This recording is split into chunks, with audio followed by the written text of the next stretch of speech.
কংগ্ৰেছ দলত নতুন পদবী লাভ কৰা অমৃত বুঢ়াগোহাঁইক বৰপথাৰত উষ্ম আদৰণি।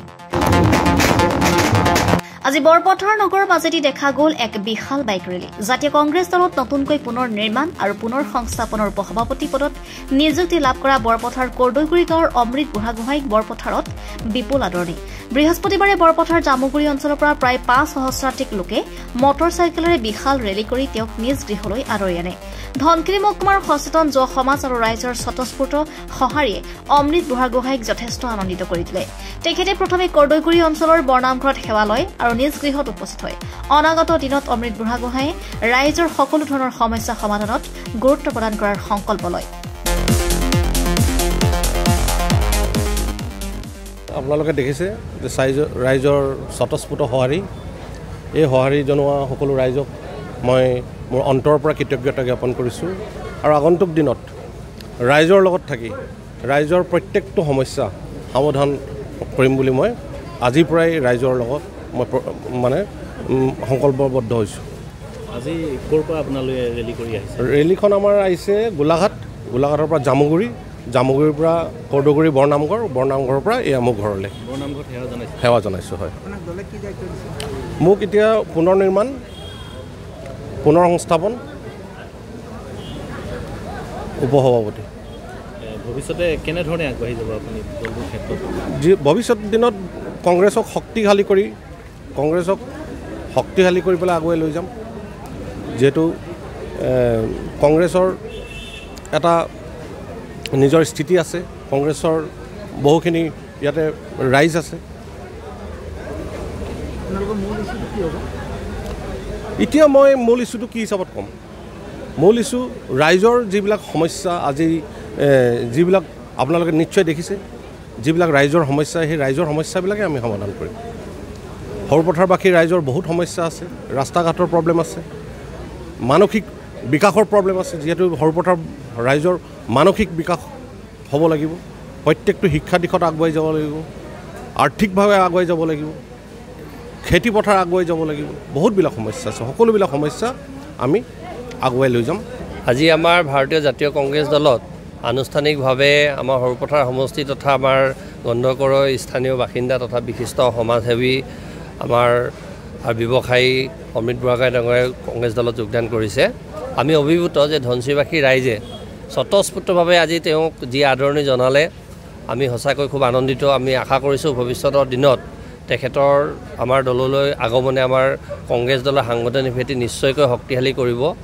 আৰু আমি এটা কথা লক্ষ্য কৰিলোঁ যে ধনশিৰিবাসী ৰাইজে তেখেতৰ প্ৰতি যি মৰম, তেখেতক যি শুভেচ্ছা, সেইটো আচলতে তেখেতে বিগত সময়ছোৱাত ৰাইজৰ প্ৰতি থকা তেখেতৰ যি দায়বদ্ধতা বিভিন্ন সামাজিক কাম কাজৰ জৰিয়তে দেখুৱাইছে। শৈক্ষিক প্ৰতিষ্ঠানেই হওক, বৃহত্তৰ আমাৰ অসমীয়া সমাজৰ নামঘৰ প্ৰতিষ্ঠা কৰাৰ ক্ষেত্ৰতে হওক বা অন্যান্য সামাজিক কামৰ ক্ষেত্ৰত তেখেতৰ যি দায়বদ্ধতা, তাৰ কাৰণে আজি ৰাইজ স্বতঃস্ফূৰ্তভাৱে ওলাই আহিছে। ৰাইজে হিয়া উজাৰি তেখেতক আশীৰ্বাদ দিছে। আমি ধন্যবাদ জনাইছোঁ তেখেতক আমাৰ দললৈ অহাৰ বাবে। আৰু প্ৰদেশ কংগ্ৰেছৰ সন্মানীয় সভাপতি ভূপেন বৰা ডাঙৰীয়া আৰু কলিয়াবৰ লোকসভা সমষ্টিৰ সন্মানীয় সাংসদ গৌৰৱ গগৈ ডাঙৰীয়া হৈ তেখেতক আমি আন্তৰিক ধন্যবাদ জনাইছোঁ। আৰু অনাগত দিনত তেখেতক লৈ আমাৰ ইয়াত নিশ্চয়কৈ দলৰ সাংগঠনিক ভেটিক আগতকৈ শক্তিশালী হ'ব আৰু বিজেপিক আমি ইয়াত পৰাভূত কৰিবলৈ সক্ষম হ'ম। আজি বাইক ৰেলীত কিমান মানুহ? প্ৰায় 1000ৰ ওপৰৰ আমাৰ বাইক ৰেলী হৈছে। আৰু তাৰ উপৰি আমাৰ মোৰ মতে প্ৰায় 5,000 মানুহে স্বতঃস্ফূৰ্তভাৱে আজি তেখেতক আদৰণি আনিছে। আপোনালোকে নিজেও দেখা পাইছে, বিগত সময়ছোৱাত আমাৰ গোলাঘাট জিলাত ইয়াতকৈ ডাঙৰ বাইক ৰেলী হোৱা নাই। আৰু এইখিনি যোৱাকালিৰ ভিতৰতে কৰা হৈছে। আমি আজি এটা সিদ্ধান্ত লৈছোঁৱেই, খুব অতি কম সময়ৰ ভিতৰত আমাৰ প্ৰদেশ কংগ্ৰেছৰ সন্মানীয় সভাপতি ভূপেন বৰা ডাঙৰীয়া আৰু আমাৰ কলিয়াবৰ লোকসভা সমষ্টিৰ সন্মানীয় সাংসদ গৌৰৱ গগৈ ডাঙৰীয়া আৰু AICC শীৰ্ষ নেতৃবৃন্দ সৰুপথাৰত পদাৰ্পণ কৰিব।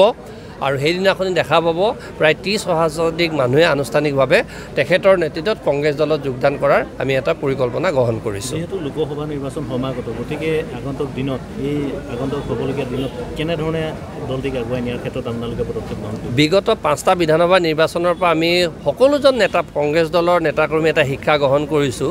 আমি যদি তৃণমূল পৰ্যায়ত কাম নকৰোঁ, আমি যদি বুথ শক্তিশালী নকৰোঁ, আমি যদি মণ্ডল শক্তিশালী নকৰোঁ, তেতিয়াহ'লে দলৰ এই পৰাজয় ধাৰাটো অব্যাহত থাকিব গতিকে আমি সাংগঠনিক দিশটোৰ প্ৰতি আমি এতিয়াৰ পৰাই আমি মনোনিৱেশ কৰিছোঁ ইতিমধ্যে আমাৰ জিলাৰ 5টা বিধানসভা সমষ্টিৰ অন্তৰ্গত প্ৰত্যেকখন বুথ কমিটি প্ৰত্যক্ষভাৱে মই গঠন কৰিছোঁ প্ৰত্যেকটো বুথ কমিটিতে আমি BLO ইতিমধ্যে আমাৰ নিযুক্ত দিয়া হৈছে ইতিমধ্যে BLO সকলৰ ট্ৰেইনিং প্ৰক্ৰিয়া চলি আছে আমাৰ সাংগঠনিক কামৰ লগতে ৰাইজৰ যিখিনি সমস্যা বিজেপি দলৰ যিখিনি জনবিৰোধী নীতি মূল্য বৃদ্ধিৰ পৰা আৰম্ভ কৰি নিবনুৱা যুৱক যুৱতীসকলৰ কৰ্মসংস্থাপনৰ পৰা আৰম্ভ কৰি নাৰীসকলৰ সুৰক্ষাৰ পৰা আৰম্ভ কৰি বৰ্তমান ৰাজ্যখনৰ যি বিত্তীয় পৰিস্থিতি সকলোখিনি কথা আমি ৰাইজৰ ওচৰলৈ নিবৰ কাৰণে চেষ্টা কৰিম এতিয়া যদিও কয় যে বিজেপি দলৰ চৰকাৰ চলি আছে কিন্তু এতিয়া বিজেপি দলৰ চৰকাৰ চলি থকা নাই এতিয়া মামা মামী আৰু মাটিহে চৰকাৰ চলি আছে আৰু ইতিমধ্যে অসমৰ ৰাইজে এইটো বুজি পাইছে আজি আপোনালোকেও দেখা পাইছে ইয়াত এগৰাকী বিজেপি দলৰ বিধায়ক থকাৰ পাছতো